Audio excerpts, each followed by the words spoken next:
ନା ମୁଁ ଖରାପ ବାପାଟା। ପୁଅର ବାହାଘର ମୁଁ କଲି, ଝିଅର ବାହାଘର କଲି, ବୋହୂ ଆସିଲା 2.5 ମାସ ପରେ ମୁଁ ଆଶ୍ରମକୁ ଆସିଲି। ଆପଣ ଏଠି କେମିତି? ମୁଁ ଭାଗ୍ୟବାନ ବୋଲି ଏଠିକି ଆସିଛି। ଆଚ୍ଛା। ମୋର ବିଶେଷ ମରିଗଲା ଆଜିକୁ 19 ବର୍ଷ ତଳେ। ମରିଗଲା ପରେ ମୋର 2ଟି ଝିଅ, ଗୋଟେ ପୁଅ। ଭଲ ବାପା ନୁହଁ। ମୁଁ ଯଦି ଭଲ ବାପା ହେଇଥାନ୍ତି ହଁ। ମୋ ପୁଅ ବୋହୂ ମତେ ରଖିଥାନ୍ତେ। ମୋ ପୁଅ ଅଭାବ କିଛି ନାହିଁ ମୋର। ମୁଁ ଯେହେତୁ ଭଲ ବାପା ନୁହେଁ, I M not a good father, ତ ମୋ ପୁଅ ମତେ ଆଶ୍ରମରେ ଛାଡ଼ିଛି 4 ବର୍ଷ ହେଲା। ଆପଣ କହିଲେ ଆପଣ ଜଣେ ଭଲ ବାପା ନୁହନ୍ତି, ତାହେଲେ ଦୁନିଆରେ ଭଲ ବାପା କିଏ? ନାଇଁ ମୁଁ ଭାବୁଛି ଆଜ୍ଞା ମୁଁ ଭଲ ବାପା ନୁହଁ ଏଇଥିପାଇଁ, ଖୋଲିକି କହିଲେ ସତ କଥା। ପୁଅର ବାହାଘର ହେଇନଥିଲା, ତମେ ଯୋଉ ଘର ନବ 3ଟା ବେଡରୁମ୍ ଦବ। ମୁଁ କହିଲା ମୋ ବାପାର ଗୋଟେ ମୋର ଗୋଟେ, ଆଉ 3ଟା ନେଇ କଣ ହବ?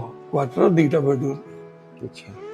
କିନ୍ତୁ ତା ସ୍ତ୍ରୀ ତାକୁ କହିଥିଲା ମୁଁ ବାହା ହେଲା ପରେ ମୋ ବୋଉ ରହିବ ମୋ ପାଖରେ। ତେଣୁ ଯିଏ ଗୀତରେ ଜୀବନ ଦେଇଛି ସେ ଜାଣିଛି, ଯେ ନିରୋଳାରେ ବସି କାନ୍ଦି ଶିଖିଛି ସେ ଜାଣିଛି। ତାକୁ ପଚାର ନା କେତେ ଯନ୍ତ୍ରଣା ଇଏ ସହିହୁଏ କହିହୁଏ ନା। ତା ମା ଆସିଲା ରହିଲା, ଆଜ୍ଞା ଗତ ମାସରେ ମରିଗଲା। ମୋ ଖଟ ଏଇଟା ଖାଲି। ଆପଣଙ୍କ ଘଟ ଖାଲି ହେଲା? ବୋଉ କହୁଛି ପଳେଇ ଆସ। ମୁଁ କହିବି ସିକ୍ୟୁରିଟି ଗାର୍ଡ କାମ କରିବି। ଆଚ୍ଛା, ମୁଁ ଏଇ ରେକର୍ଡିଂ କରୁଛି, ଯଦି ବହୁ ବିଷୟରେ ଆପଣ କହୁଛନ୍ତି ସେ ଶୁଣିଲେ ଆପଣଙ୍କୁ ଖରାପ ଭାବେ? କାଇଁ ଖରାପ ଭାବିବ? I am talking what I am talking true. ତାଙ୍କର ତ୍ରିଶୂଳିଆର ଘର ମୋ ବୋଉର,